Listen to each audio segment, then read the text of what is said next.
Indonesia, sebuah negara yang terdiri dari ribuan pulau, menyimpan keindahan dan kekayaan budaya yang luar biasa. Di tengah keberagaman ini, berdirilah Pancasila sebagai dasar negara dan filosofi bangsa. Sila pertama, ketuhanan yang Maha Esa menggarisbawahi komitmen bangsa ini terhadap prinsip spiritual yang memiliki kita semua. Boleh tahu nama Bapak siapa ya? Jarod Suwito. Terus, Jarod Suwito. eh, kan di sila pertama itu tentang ketuhanan yang Maha Esa. Jadi tandanya kalau misalnya orang di Indonesia itu harus mempunyai agama yang mengimani Tuhan gitu, mau itu Islam, Kristen ataupun Buddha. Nah, menurut Bapak, tanggapan Bapak terkait orang yang ateis yang tidak punya agama itu bagaimana ya Pak? Kalau menurut saya itu ya nggak gimana ya, ya kurang etis lah. Istilahnya hidup di dunia itu kan harus mempunyai Tuhan. Kalau kita nggak mempunyai Tuhan berarti kan kosong. Menurut aku ya tentang orang ateis gitu ya, yang nggak punya, lebih ke tepatnya nggak percaya sama Tuhan gitu ya. Mereka tuh mungkin punya anggapan gitu, mungkin hidup mereka kurang berasa gitu, mereka belum bisa menikmati hidup mereka gitu.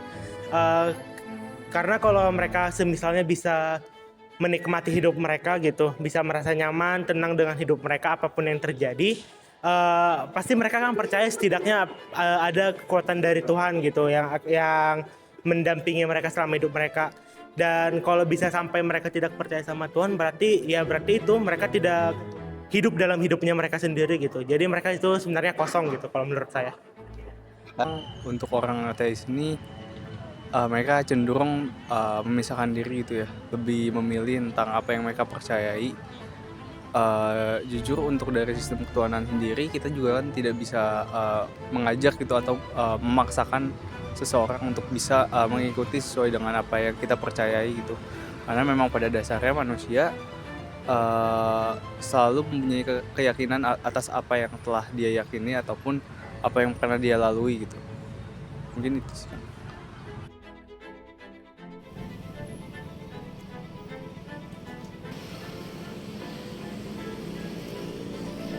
Di bumi Nusantara, agama besar dunia seperti Islam, Kristen, Katolik, Hindu, Buddha, dan Konghucu hidup berdampingan.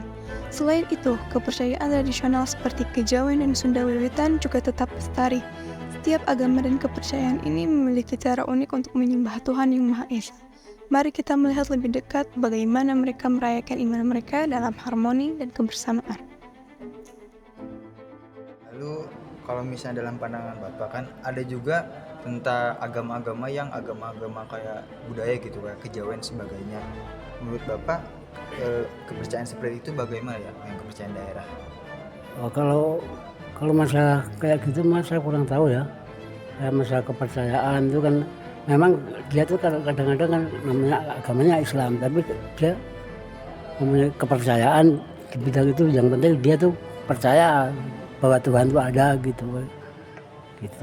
Kepercayaan yang lainnya ya, ke agama-agama yang bahkan lebih dahulu ada di Indonesia itu tentang kayak agama-agama suku gitu, budaya.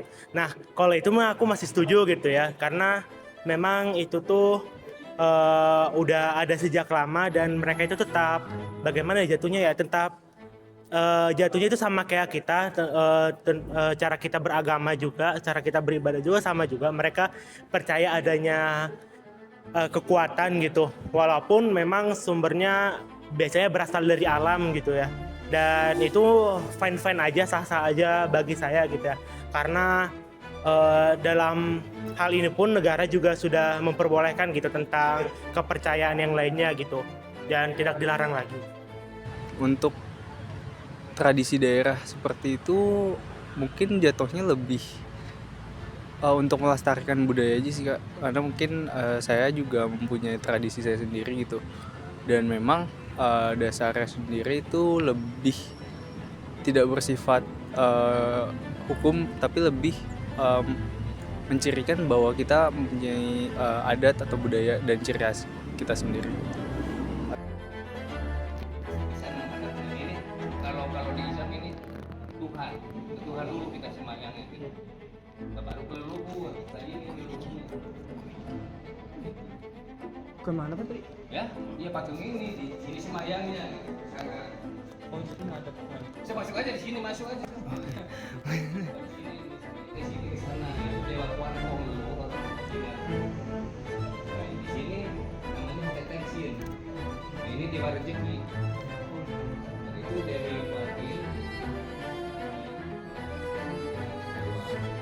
Tuhanan yang Maha Esa bukan hanya soal ibadah, tetapi juga tentang bagaimana nilai-nilai ketuhanan mempengaruhi kehidupan sosial kita, dari gotong royong hingga solidaritas. Kita akan melihat bagaimana ajaran agama dan kepercayaan membentuk moralitas bangsa ini. Lalu menurut Bapak sendiri tentang toleransi antar umat bagaimana itu seperti apa? Kayak memang contohnya harus bagaimana gitu? Ya kita biarpun kita tuh agama Islam ya, kita harus saling menghormati sesama agama lain. Ya. Mau Kristen, mau Buddha, mau Hindu, yang penting kita menghormati sama agama lain.